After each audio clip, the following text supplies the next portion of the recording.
নমস্কাৰ info ইথেকিটা Facebook পেজটো আপোনালোক সকলোকে স্বাগতম জনাইছো আৰু আলু খাই আসলতে সকলোৱে ভাল পায় আসলতে আমি আলুহে খাওঁ কিন্তু আলুৰ বাকলি আমি আসলতে পেলাই দিয়া হয় হেয়া পেলনিয়া হৈ যায় আৰু হেয়া আমি খোৱা নহয় কিন্তু আলুৰ বাকলিটো আছে সেই উপকাৰিতা কি উপকাৰিতা আছে তো বলক ভিডিওটো আৰম্ভ কৰো আপুনি পেলাই দিয়া আলুৰ বাকলিৰ আছে বহু উপকাৰিতা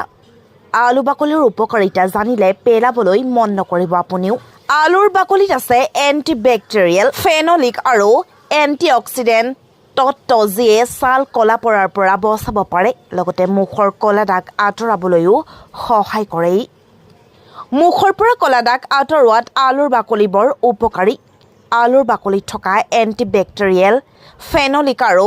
এন্টিঅক্সিডেন্ট তত্ত্বই যিয়ে ছাল কলা পৰাৰ পৰা বচাব পাৰে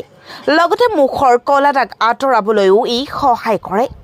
আলুৰ বাকলিখিনিক এটা টেমাত ভৰাই তাত পানী দি 3 পৰা 4 দিনলৈ ৰাখক ইয়াৰ পিছত এখন চালনী দি পানীখিনি পেলাই তাত অন্য পানী মিহলাই ফুলৰ টাবত দিলে ই ফুলখিনিক সতেজ কৰি ৰাখিবলৈ সহায় কৰে লগতে ফুলখিনিক পুষ্টি প্ৰদান কৰে পাকঘৰৰ বাচন বৰ্তনসমূহ চাফা কৰিবলৈ আলু বাকলিৰ ব্যৱহাৰ কৰিব পাৰি আপোনাৰ ঘৰৰ লোহাৰ কেৰাহী পেন আদি চিকচিকিয়া কৰিব পাৰিলে এটা আলুৰ বাকলি 2 চামুচ তেল আৰু 1 কাপ পানীত মিলাই তাত অলপ নিমখ দি লেতেৰা বাচনটো তাত উতলাই দিয়ক ইয়াৰ পিছত আলুৰ বাকলি আৰু বাচন ঘঁহা স্ক্ৰাবৰ সহায়ত বাচনটো ঘঁহি ধুই দিয়ক বাচন নতুনৰ দৰে হৈ পৰিব আলুৰ বাকলিত আইৰণৰ পৰিমাণ বেছি থাকে যাৰ ফলত এনিমিয়া হোৱাৰ সম্ভাৱনা বহু পৰিমাণে হ্ৰাস পায় আলুৰ বাকলিয়ে শৰীৰত ৰক্তহীনতা হোৱাৰ পৰা বচোৱাৰ লগতে আইৰণৰ অভাৱ পূৰণ কৰে আলুৰ বাকলিত পোৱা ক্লৰোজেনিক এচিড আৰু কেফিক এচিডে শৰীৰত হোৱা জ্বলা পোৰা কম কৰে ইয়াৰ লগতে ই বাত বিষৰ দৰে সমস্যাসমূহ দূৰ কৰে আপুনি জানেনে আলুৰ বাকলি আপোনাৰ হৃদযন্ত্ৰ সুস্থ কৰি ৰাখিব পাৰে কাৰণ আলুৰ বাকলিত থকা পটাছিয়াম মেগনেছিয়াম আৰু কেলছিয়ামে ৰক্তচাপ নিয়ন্ত্ৰণত সহায় কৰে ভাৰতত হৃদৰোগীৰ সংখ্যা যথেষ্ট বেছি